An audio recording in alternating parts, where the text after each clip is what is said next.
For many of us in Spokane County, paying the bills has gotten harder and harder after years of stagnant wages and rising costs.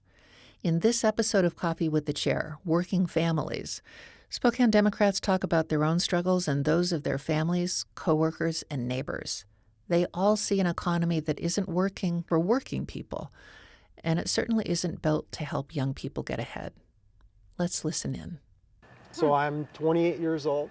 I've got a wife and two little boys, and I need a living wage job. Yeah. And so I started to look around for work, and amazingly, not everyone was over impressed with a high school degree and a little bit of animal husbandry short courses. And the only place I could go to get a living wage was the Kaiser aluminum smelter that was just down the road, 5 minutes from where I was. Wow. But without knowing anything about the union, I just went to work, did my job, and I went home. I worked overtime. But we had 2 strikes while I was there. The second one lasted 2 years. And that put me on this journey of that led me here today, to be active and understand that politics, the effect on my life. So at 8 o'clock, word came in that there was an impasse and the strike was on. And we walked out. And it was a surreal experience because I've worked since I was, 12. I had a paper route and mowed lawns and all that. At 8 o'clock, they said, get out. We were fighting for living wages and our share of our labor. And there was no intention to grant that. This was strictly about teaching us who's in charge. And this man didn't care how much he lost. He didn't care about the shareholders.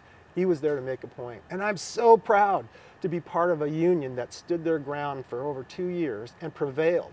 It was an unfair labor practice that we won. We got a settlement, and it created a VIBA fund, so we have health care that's just amazing even after we retired.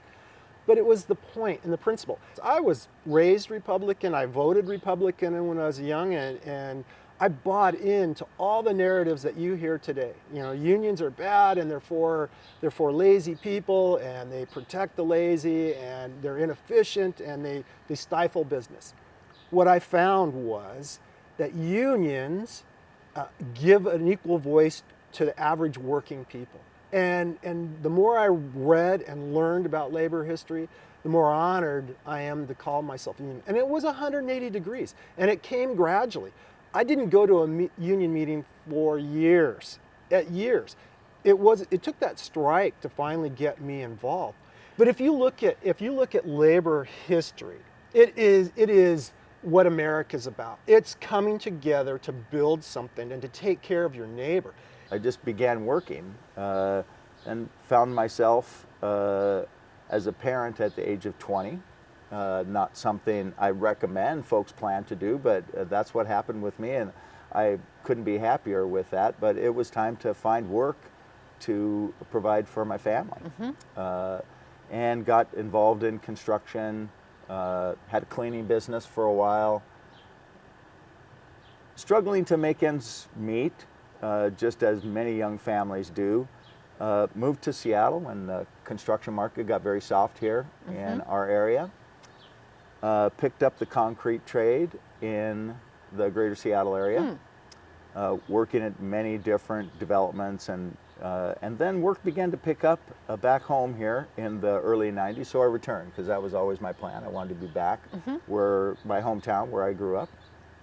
And the first opportunity I had was having background in concrete and cement finishing, was with Plasters and Cement Masons Union here in Spokane, Local 72.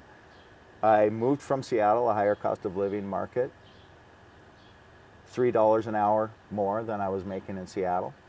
I had health care benefits, employer provided for the first time in our young family's life, and also paying into a pension that was going to take care of me in my old age. And those things provided such a relief, such a burden, a weight off my shoulders, trying to do the work that you do when you're trying to provide for your family. Right, and if God forbid something should happen to you. Disability and all the other things that were bargained for in our contract with employers. It was exciting. It was mostly a relief, though, just to not have those day-to-day pressures. How do you pay this bill? How do you shift? Right. You know, how do you write a check and make sure that the money's there when the check gets cashed? When I moved back to Spokane as an adult and got married, had my first child, bought our first home, I was seeing that the neighborhoods I grew up in were struggling, even more than when I grew up. And that was, you know, the lack of good paying jobs like we used to have with the railroad and Kaiser Aluminum up north. Those were the jobs that kept families going. And even in the 80s and 90s, those jobs were starting to go away. And our community in Hilliard just looked out for each other. Yes. When I was at school. And I did not have parents who could pay for my education, as I said, middle class family. I had to work at school in order to just pay for my housing and food, let alone tuition, which was going up double digits every year. The legislature was slashing higher education funding, and so I got really involved in going down to Olympia and advocating for public college to be affordable for middle class families. We called it Bark Against Budget Cuts at the UW. Nice. And I ultimately was appointed by Governor Gregoire to be on the board overseeing the University of Washington. So I was the student member of the Board of Regents. Fantastic. And I continued that advocacy. I went down to Olympia, met with legislators and said, you're crushing middle class families with these cuts and with the tuition increases. And I actually partnered with the student board member from WSU, me being the Husky, him being the Cougar, and we went down with a united front and carried the same message down there. And then together with just many other education advocates, of course, we all went down and made that case, and that was the first year that the legislature froze tuition and didn't increase it. So I cannot take credit for that myself, but I was part of a movement of people really trying to look at how can we help middle class people and working class people rise. And one of the ways we do that is public school, public higher education, but it's got to be affordable. You know, look at housing now too.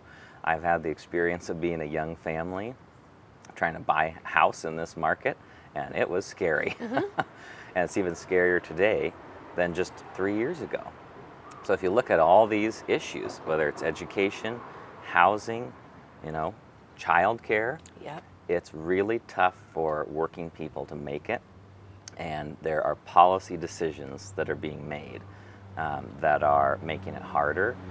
In addition to that, I think there's a real need and a real opportunity to continue to invest in our workforce, to improve relationships with our unions, and to make sure that we are creating a community that attracts new employees and retains our workforce as well. And that means investments in childcare, which I'm really excited to support, because that's not only an investment in our kids and our parents and our families, but it's an investment in our workforce as well. Absolutely. It allows folks, if we have quality, affordable childcare, it allows folks to get back to work.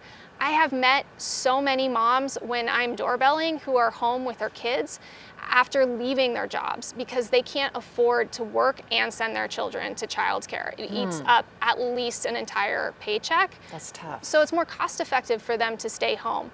And so again, by giving affordable opportunities, we can actually increase our workforce. And Spokane, like other counties across the country, are really struggling with retaining and creating an adequate workforce. And that's something that kind of led me back home, was the inability to cover cost of living down in California with 2 children and having to pay for childcare. I realized I have an amazing hometown called Spokane, a little oasis up here in the Northwest. And I wanted my kids to have the experience of being close to family. My grandma, their great-grandmother, lots and lots of cousins. Fantastic. So coming home was somewhat a no-brainer. And I brought back with me a lot of skill and experience, having made it out in California, being able to come back and start a practice. But families who's helped me most with childcare. Finding affordable and accessible childcare, even with my background, has been very, very difficult. So I know what it's like to be stuck in the middle now. Yeah. You know, you get out of poverty and then you get stuck in the middle. So we need more pathways. We need more opportunities for our youth and for our families to make sure that they're able to enjoy their life. Yep. Yep. And it takes a village. I mean, that's the old saying, it takes It a does. village to raise a child. And it's literally true.